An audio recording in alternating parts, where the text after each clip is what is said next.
Je vous informe aujourd'hui solennellement que mon camarade, le docteur Maître Blaise Okongola et moi-même venons de déposer auprès de l'honorable Lambert Mende un texte qui, selon son entendement, pourrait être apporté à l'Assemblée nationale comme proposition de loi ou comme recommandation parlementaire au gouvernement.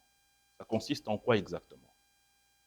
Nous avons constaté, nous en tant que lumumbistes, que depuis maintenant 25 ans, notre pays est fatigué de certains de ses fils et filles qui, frustrés par des raisons politiques ou individuelles, se permettent de se mettre ensemble avec l'ennemi pour saigner notre pays par des rébellions et des mouvements de terrorisme. Ce cycle doit être cassé.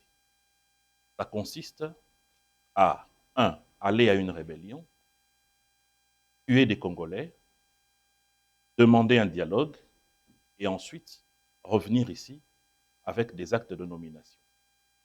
On a constaté que même pour des raisons farfelues, certains Congolais se permettent de trahir la nation. Les uns parlent d'avoir pris les armes parce qu'on leur aurait pris des mines, d'autres ont pris les armes parce que dans leur territoire, il n'y a pas de supermarché, et très récemment encore, certains hauts fonctionnaires de l'État ont quitté leur charge pour rejoindre le mouvement terroriste AFC M23 parce qu'ils n'ont pas été nommés ministres de la coopération, un poste qu'ils ont espéré. Des raisons farfelues qui n'ont rien à voir avec les fondements du pacte républicain qui est le nôtre. Il est temps donc de casser cela. Selon cette proposition de texte, désormais, tout Congolais qui va aller sur ce chemin dangereux, même s'il y aurait dialogue, il va subir la rigueur de la justice, conformément à notre Constitution, mais aussi aux accords internationaux que la RDC a eu à signer.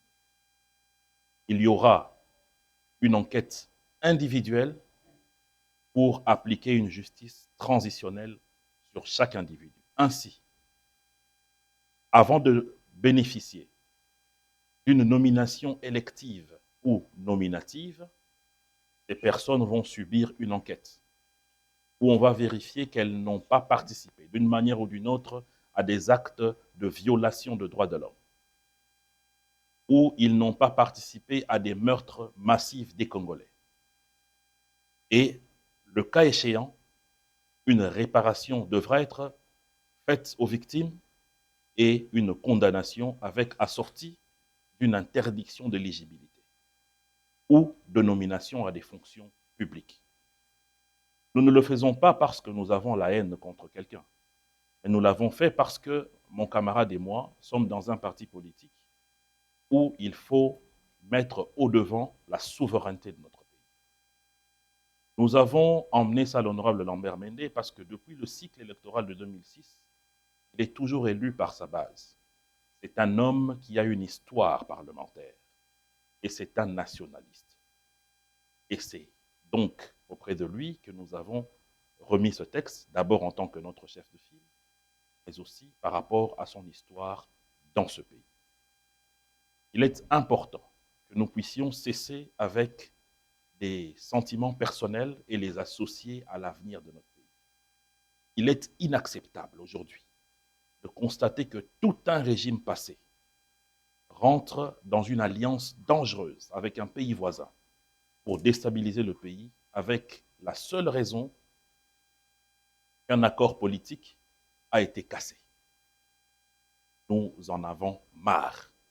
Et ça sera notre combat de mon camarade et moi, de notre parti politique, à partir d'aujourd'hui pour en finir.